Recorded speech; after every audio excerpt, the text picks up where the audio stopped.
The Dompas never left. What is the Dompas? Well, for those of you who don't know, we're going to get into this as we go along. Right. Episode 6. And I'm going to start with something that's happening on the streets of South Africa right now, as I record this real time, right? And I've spoken about this before, but I'm just going to go back there again as well. The local Black South Africans are literally being turned against foreign Black Africans. And that would be the Zimbabweans, the Malawians, the Mozambicans, Nigerians, Somalis, Congolese, sure, you name it, Ghanaian, you name it, and anything, any person that does not have a South African identification is termed a foreigner. And of course, the rhetoric that is being used is xenophobia, isn't it? I mean, the headlines are screaming black on black violence. I mean, the politicians, useless as ever, we know that, sitting back and kind of going, decisive action will be taken, a lot of nonsense. And I would just want to say at this point that I don't believe this is xenophobia. Neither do I believe that it's tribalism. Because again, you know, Africans are seen to be very tribal, aren't they? So a lot of this has been put down to tribalism. And I also don't believe that it's, although it seems that way, right, that it's the lack of the Rainbow Nation's hospitality. The Rainbow Nation, of course, being South Africa. We've spoken a bit about the Chitauri. You've often heard me mention that, and we're going to go into that as we go along. But as far as I can see, this is the Chitauri patterning installing the next phase of the refreshment station, right? We spoke about in previous episodes, the Dutch, who started as refreshment stations. And if, seriously, guys, if you don't see this, then you are going to walk into this trap with your eyes wide open. I think there's a reason there's that the movie's called Eyes Wide Shut, not for the content of the movie, but it's us walking around with eyes wide shut, right? Because the decisive action that's being promised, let's look at that first. It is not deportation or stricter border controls, right? One would have thought that would have been the first thing. This is digital ID, the full biometric registration, 24-hour surveillance, a Dompas for the smartphone era.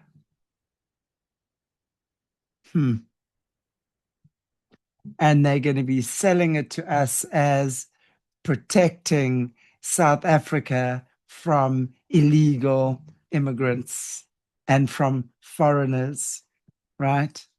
Not just here. Look around you in the world. It's happening all over. They also sold this whole apartheid as protecting white South Africans from communism and communists, right? The Dompas actually never left. It just got onto an app. We now have the Dompas as an app. That's what we have now.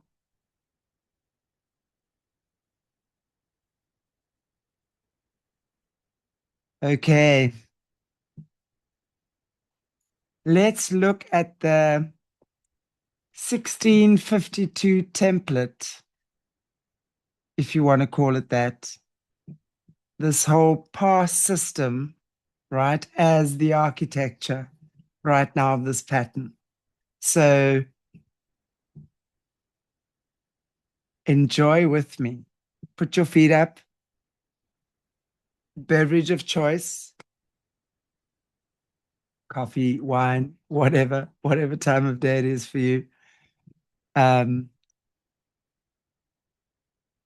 take this journey with me because it's quite interesting.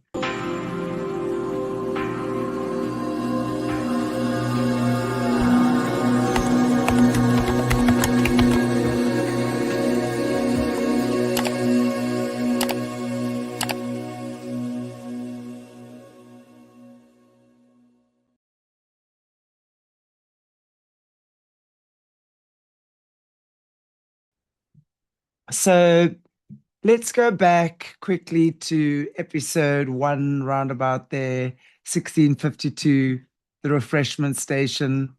We've covered this already, but yeah, here's what I want to look at today, okay, and just sort of reiterate that.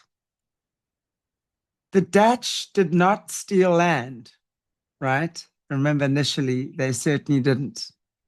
But they invented something called movement control, the pass. The idea that a Black person could not move through their own landscape without a piece of paper authorizing its existence. The Dompas, in my opinion, was not a bureaucratic inconvenience. If we're looking at where we're at now and what we know now, I would say that it's actually a frequency control device. Think about that. Yes, a frequency control device. It declared to every holder of the Dompas, you are not a human. You're not a person. You are a permit. You're a number. You're only allowed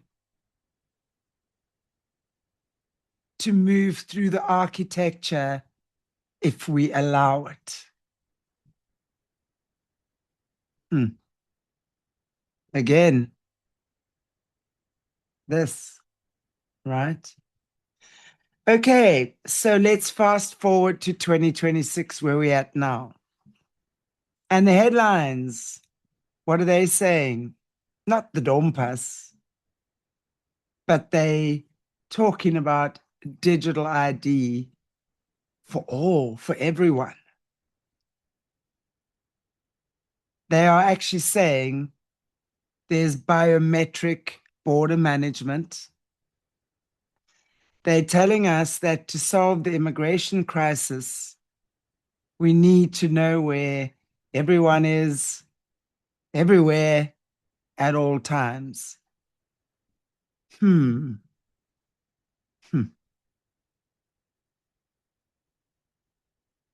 And because we know now, right, these crises, not just here, everywhere, are manufactured. Because the violence is orchestrated, we know that. They can do that because the anger in this country is real. Remember, this is the offspring of the apartheid era. This is the children and the grandchildren. But the target is so wrong. The target, who is being targeted, is so wrong. And perhaps if you're a South African citizen watching this, you may or may not agree. You might say, yes, track them, register them. Yes, protect our borders, protect our jobs, protect our country. Wow. But the moment this digital ID system is live, right, and operating, it does not distinguish between them and us. It'll track your Malawian or Zimbabwean domestic worker, and it tracks you because the Chitauri pattern does not need to know who is a citizen of the country, of this country, and who's foreign. They don't care. It doesn't make any difference. Why? Because all the system needs to know is who is afraid. Fear is the frequency that makes the architecture visible to them. Let that land. So, was the Dompas ever really about controlling Black people for the sake of white supremacy? Was it? We know we being used as the guinea pigs here, right? Look what's happening now. We know that in South Africa, we're used as guinea pigs. What's been happening in South Africa for many decades is now happening in the rest of the world. So I don't believe the Dompas was ever really about controlling Black people, as I said, for the sake of white supremacy. That's just theatrics, man. That's just the cover story and the theatrics they love to tell us and love to, I don't know, torture us with. But the Dompas was about controlling bodies, right? Bodies for the sake of extraction. Think about this. We always talk about this as the system was designed for extraction. Extraction of what? Minerals, resources? Maybe, but not only. We will get there. I mean, and now that the mining houses need the platinum, right? The gas fields need the pipelines. The smart cities need the data. They now need a new Dompas. A digital one, of course, updated. And they are using our very real frustration, our anger, our pain, our frustration that is real for so many people regarding unemployment, for example, poverty, injustices, crimes that are never, ever followed up on. They make you hungry, right? They make you hungry. And they make you beg for it, basically, if that makes sense. They make you beg for security. They make you beg for cages. You don't even know you're putting yourself into a cage. That's not politics, man. That's, as I call it, the Chitauri software updating itself or being updated, right? So let's look at Credo Mutwa. And I'm bringing in Credo Mutwa, who you guys have also heard me speak about him quite often on this channel, right? And we're going to go into quite a bit of his stuff here because he was the one who spoke about the Chitauri in Africa, and more as a witness, though. And I think some of his work has either deliberately been twisted or misunderstood. And I would like to maybe just speak about some of that as well, because he's such an important figure in Africa, not just South Africa. Maybe like some of you like hovering above the keyboard now. You know, Shanti, you were doing so well. Not getting into all this heavy conspiracy lizard people stuff. You were speaking so much about the two wings of the same bird. Well, I'm not actually talking about lizard people, by the way. I'm talking about Credo Mutwa. His proper name was Vuzamazula. Hang on, let me say that again. Vuzamazulu Credo Mutwa. He was the highest initiated Zulu Sangoma in Africa, the living library, if you will. He actually held the oral records that the colonial system of education tried to burn. So he was the keeper of those records.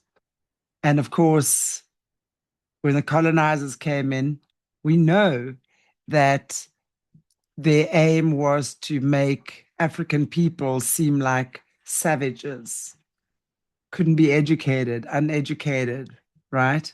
So any form of African spirituality or education really was mocked, um, burnt, and really people were forced to forget a lot of that, right?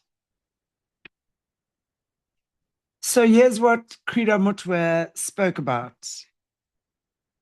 He spoke about the Chitauri who came to Africa before human memory. Think about that. He actually said they are interdimensional predators who require human emotional energy to survive. He said they bred with human women to create a managerial class, okay?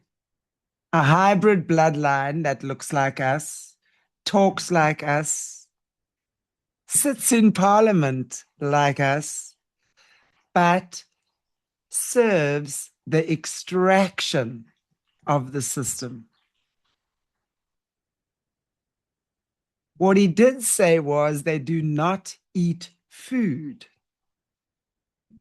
They eat the emotional discharge, if you will, sounds gross, right?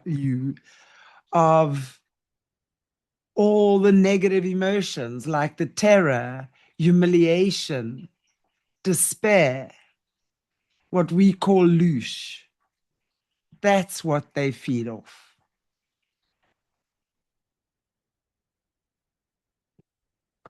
I mean, you all know on this channel that over the years, I've sat with survivors in South Africa as well as internationally whose abusers have virtually told them verbatim, your fear is the only meal I need. Right? We know that. And is that a coincidence? I don't think so. That's part of their architecture. Credo Mutwa described that, we described the blueprint rather, of what the architecture is. So he described the cage, the blueprint. The survivors and whistleblowers are actually you can say they're like describing, and what their experience is they're describing the current tenants, if you will, of that architecture. So the ones who are playing out that architecture, right? Credo Mutwa was also specific about some other things about the Chitauri, but I'm going to just draw on specific ones. And this one to me was very interesting and very, very important. He said the Chitauri are drawn to Africa because of what is in the land and what is in the people. Think about that. Of course, the conductor minerals, right? Platinum, gold, coltan, all of these minerals hold frequencies. And when Africa is intact, when Africa's cosmology is intact, then it's a protection system. So this extraction system requires three things: to mine the land, traumatize the people, and sever the memory of the people to wherever else, to sever the memory. In other words, disconnect them from their ancestral roots as well. The Dompas was such a tool that severed this memory of which I speak.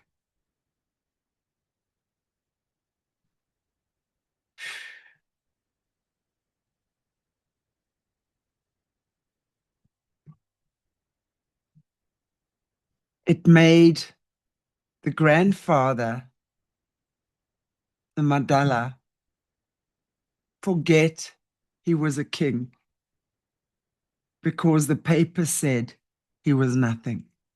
He was just a number. The digital ID is designed to sever these memories even faster, because now the paper is in the cloud and you don't even own the cloud. You can't even see the cloud, but it's imprinted in there.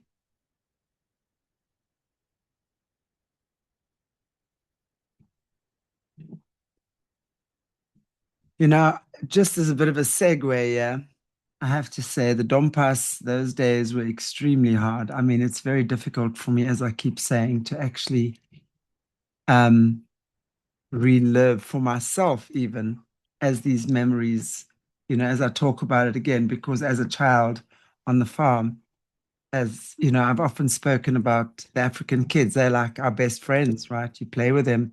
You don't have any other neighbors and whatever. These are your friends. You don't see color. You don't see race. But I remember when um, any of the staff went to town or something with my dad, or they were doing shopping or what have you, they had to take their passbooks. I could never, ever understand that.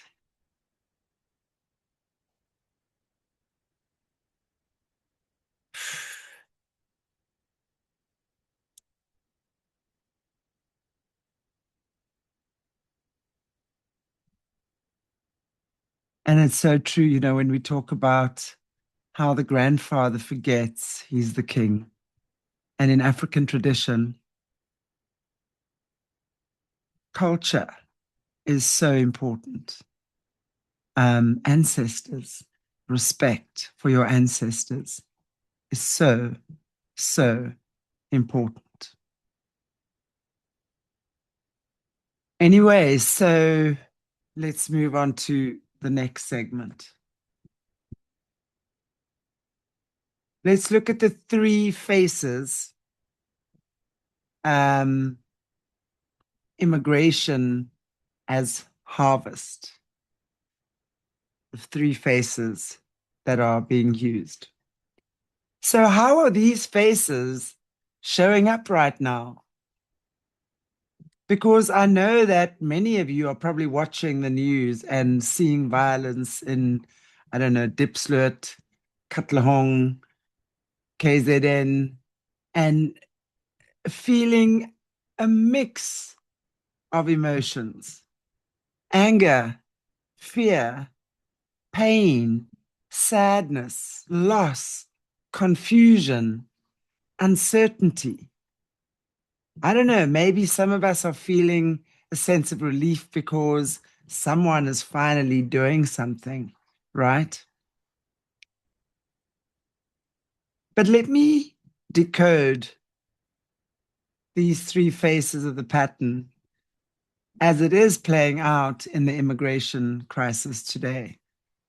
So, face one, the predator, of course, is always a predator, right?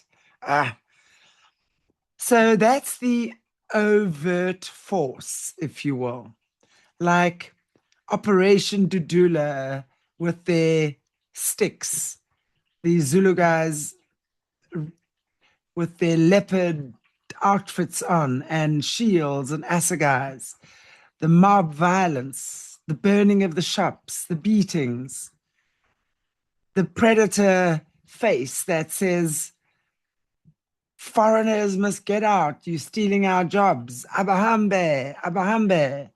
That's the main word everyone is using right now. And it certainly looks like grassroots anger, doesn't it? I've gone through phases of observing and feeling and really speaking to a lot of people about what's going on here. In my opinion, you all know I'm looking for dots to connect, the underbelly, if you will, right? It's not the grassroots anger, although that's what we're seeing.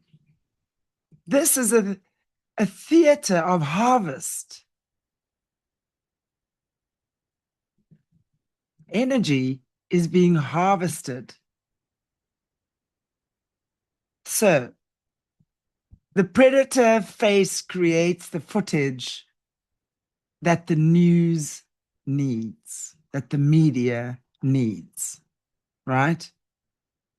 The news creates the panic that the politicians need. And the politicians create the solution.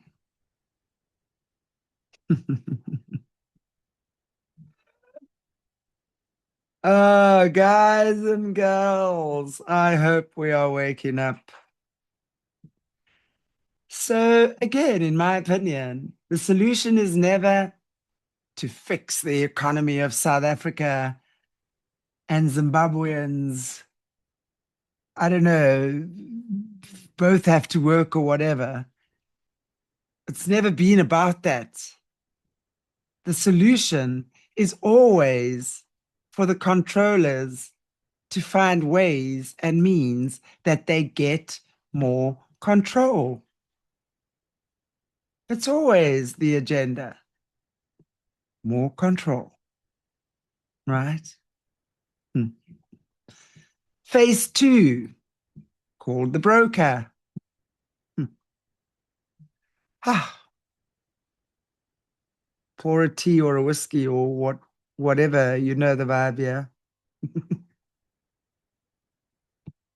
or sip on your rooibos if you're working like me. Okay, let's see. So the broker would be the politician, for example, who stands in front of the camera and says, we need a comprehensive digital ID system to manage immigration, for example. The broker is the NGO that gets the funding to mediate community tensions, for example, but never actually asks why are these tensions existing, right? Dealing with the fruits of the problem, which aren't very sweet at this point in time, right? Because usually, I always say we have more educated fools on this planet than anything else. Because the broker is usually the academic, right? Who writes the policy papers saying, that, for example, biometric registration is for your safety. So it makes it seem so convincing to the hordes of people that have been mass educated by this system of control in so many ways.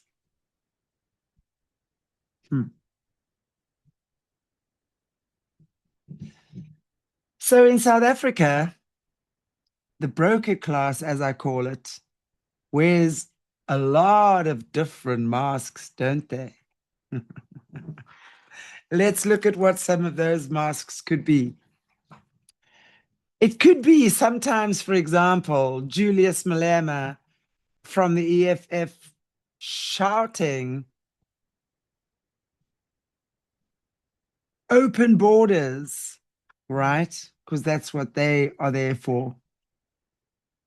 While their funding trails lead to the same mining houses or establishments, for example, that might have destabilized Zimbabwe or any other place for that matter to begin with.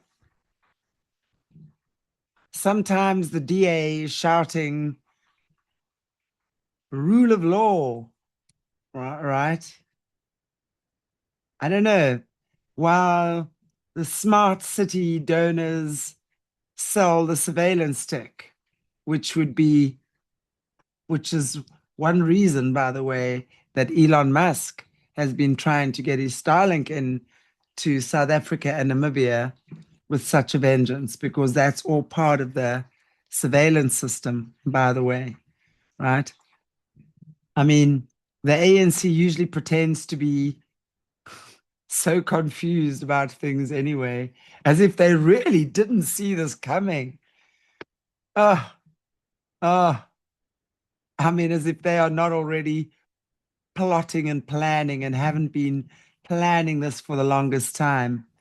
The broker does not need to hate foreigners, by the way. We know that. The broker really needs you to hate foreigners long enough to sign away your own privacy. And then the broker feeds on that contract. So we are the fodder that fattens them, if you want to look at it that way.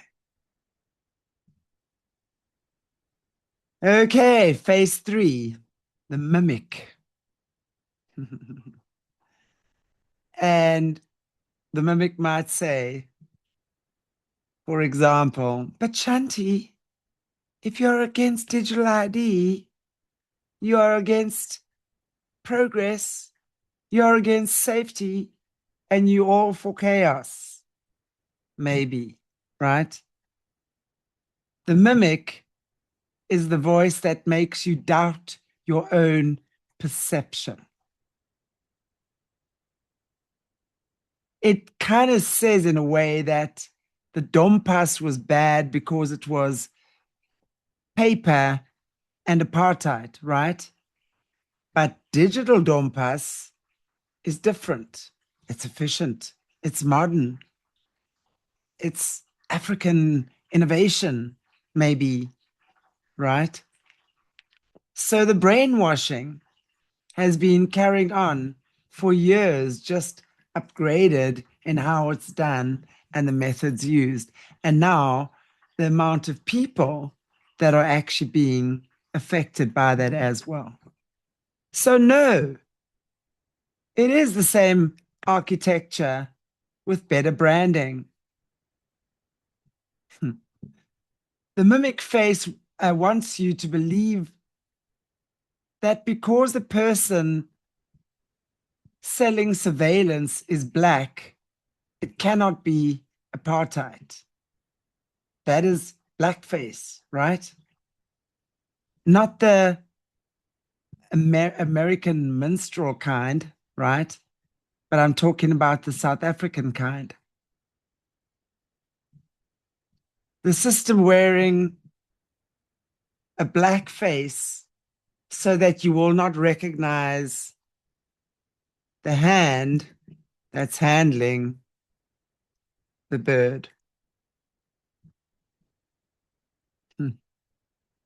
And if you've been with me since episode 1, you know the bird, right? The two wings of the same bird, the ANC, DA, EFF, da da da da.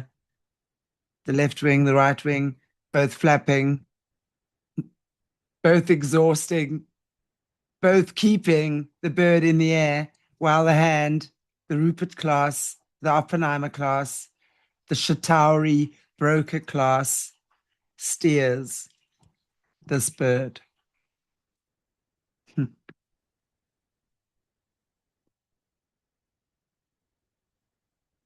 The immigration crisis, in my opinion again, is not breaking the bird. It's feeding the bird. Because every time a South African attacks a Malawian or a Zimbabwean, the bird eats. Every time someone is in terror of a mob, the bird eats.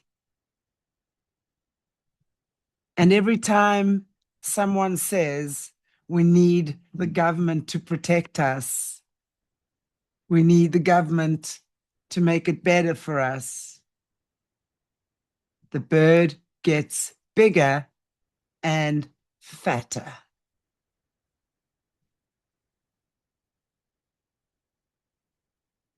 That's the reality. So let's look at now section 4, the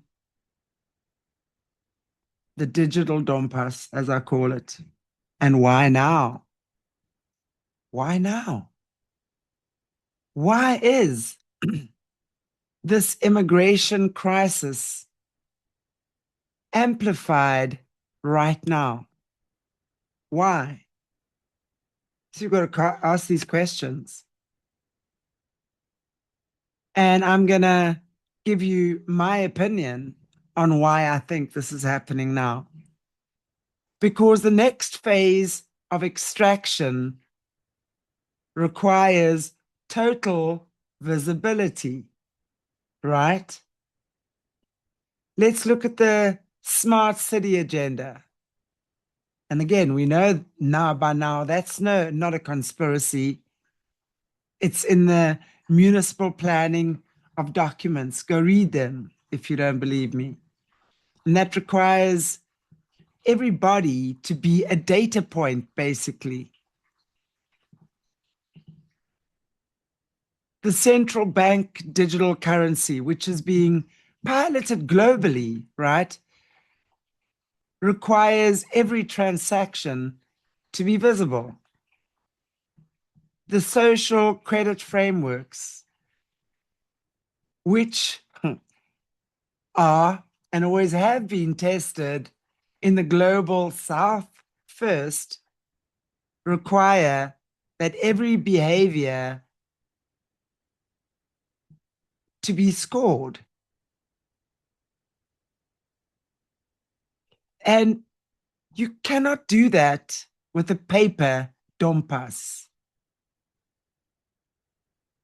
But you can do that with a biometric digital ID linked to your phone, your bank account, your movement, your vaccine status, your carbon footprint, your social behavior, all linked to that. I mean,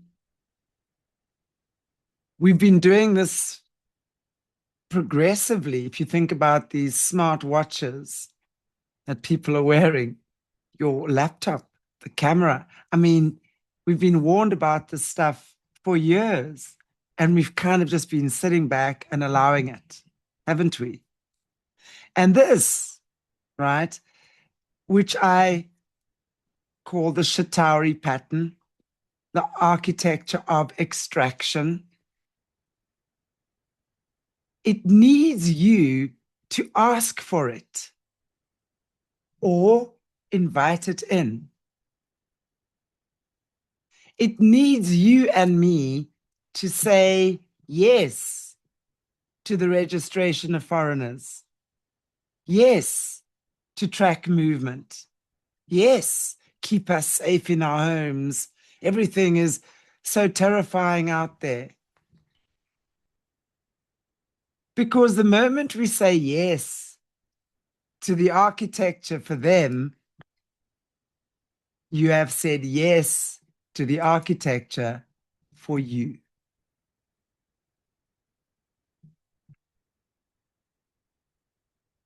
And this is what I see so many people are still unawakened to, is that we don't realize the ramifications of our actions, our own actions that come back to ourselves in these situations.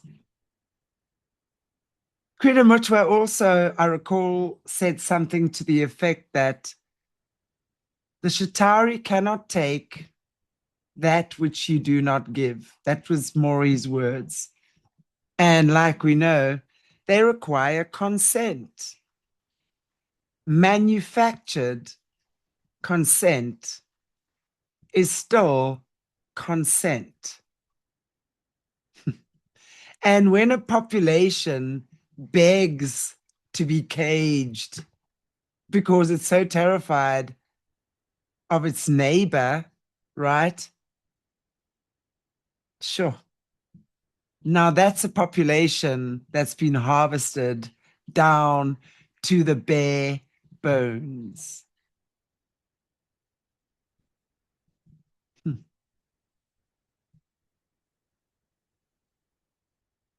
Think about that. I'm actually just giving this a visual. I mean, I'm just getting a picture in my mind about what that looks like. It's crazy. So again, was the Dompas ever really about controlling Black people and the Black population in South Africa? I don't think so. It was controlling bodies for extraction. Digital ID is not about controlling immigrants. It is about controlling all bodies for the next phase of extraction. And the platinum under our feet, the gas off your coast, the water in your dams and the oceans, that is what they need the data for. They need to know where you are so they know where the resources are. They need to keep us all afraid, so that we don't ask too many questions about where the resources are disappearing to. Think about that. Okay, here we go. Segment 5. So we've just spoken about the violence on your screen, basically, right? It's a harvest theater. The digital ID is the new Dompas, and the Chitauri pattern is updating its software in real time. And well, I mean, I can imagine some of you might be thinking, well, Shanti, what am I supposed to do? Do I march? Do I do march on march on march? Or do I delete my ID? Do I move to the platteland? What do I do? Well, no, none of that. But what you do is the work. Because the pattern, right, is not out there in Parliament. It's right in here, right in here.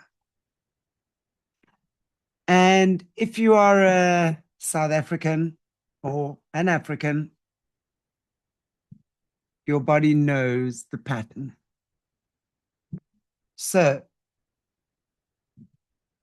let me decode it. You know the drill. Ching, ching.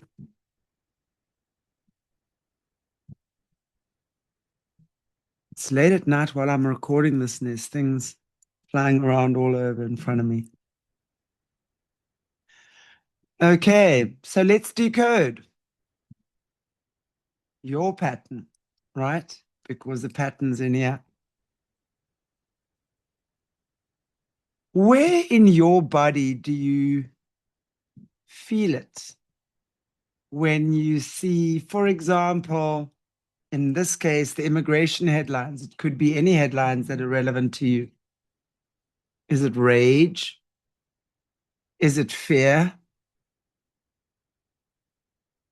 Is it that specific South African exhaustion that says, oh gosh, not again, no more,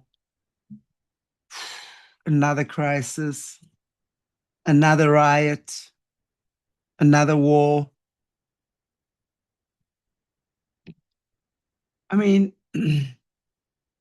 that is damn exhausting.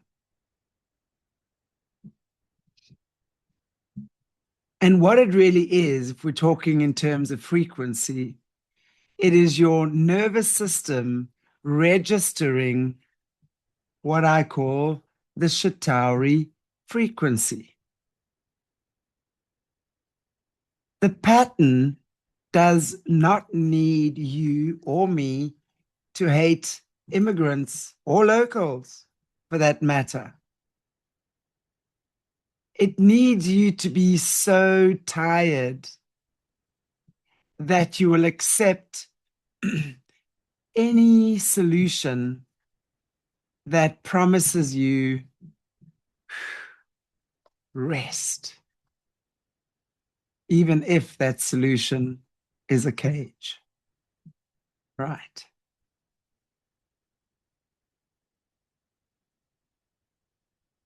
Let that sink in for a minute.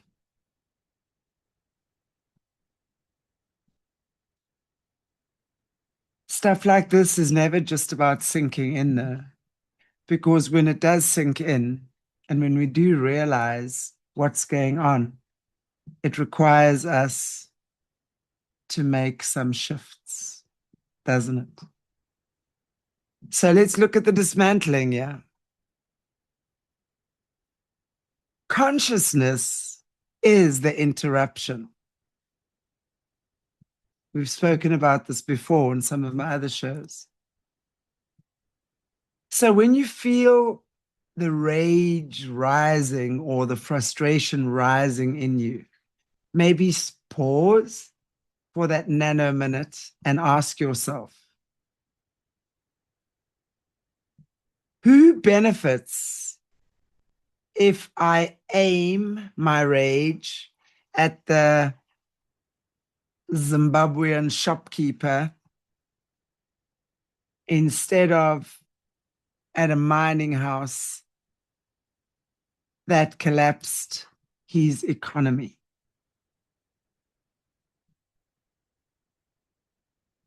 And when you feel that fear or anger arise within you,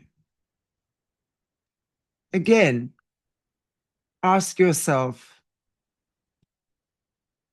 who benefits if I beg for surveillance instead of demanding jobs?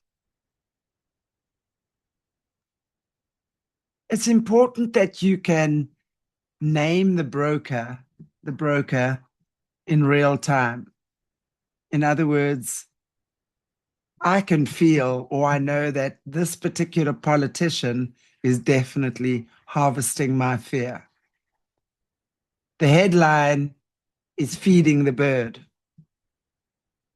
The solution is a Dompas with Wi-Fi, because that's really what this boils down to. Politicians or brokers who harvest our fear, headlines that are constantly fattening up this bird by harvesting our fear, right? And telling us, for example, the solution is Dompas with Wi-Fi. So how do we reorganize that?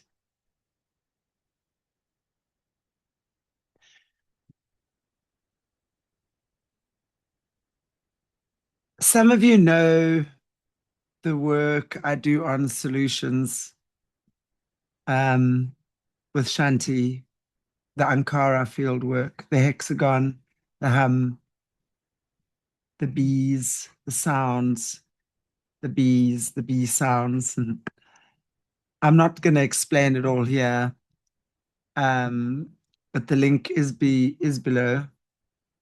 So go to Solutions with Shanti and you can catch more of those shows that explains it all. But what I will tell you is this, is that I work with frequency and realignment and repatterning. You are changing the signal your nervous system broadcasts. You are not meditating. You are literally jamming their radar, if you want to look at it that way. Right. When your body is aligned, you do not consent to your own cage. It's impossible. You are able to see the broker for what they are and what they do. You are able to recognize the mimic for what it is. And you can stand there without flinching because you see it for what it is, right? So how do we choose? Well, the only question here is, am I feeding something that doesn't work for me? That could be your rage, your fear, your exhaustion, your hope that constantly gets redirected to another savior politician, right? Is it feeding you, or is it feeding the architecture? So choose and keep choosing differently. Okay, wow. So next week in episode 7, I'm going to look at the harvest. And I want you to maybe sit with something and think about this. If the Chitauri are the architects of extraction, and the immigration crisis is the harvest theater, then the harvest is the moment you realize what they were growing in you, actually, while you were watching the show. Does that make sense? I hope so. I don't know if I can repeat that again. Felt right at the time. So episode 7 is not about them.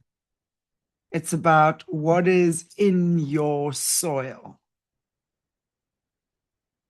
And I guess whether or not you are ready to burn the field. I'll see you then. Have a beautiful day. If this broke something open, if you are sitting there with your throat tight and your mind racing and that feeling of, I knew it, I always knew it, then the next step is pattern work, not more exposure. More information certainly won't save you, but pattern work will. The Protection Patterning series is on Solutions with Chantelle. Because if your body is still broadcasting the old frequency, the digital Dompas is the least of your problems. Link below. Go, do the work. I'll meet you there.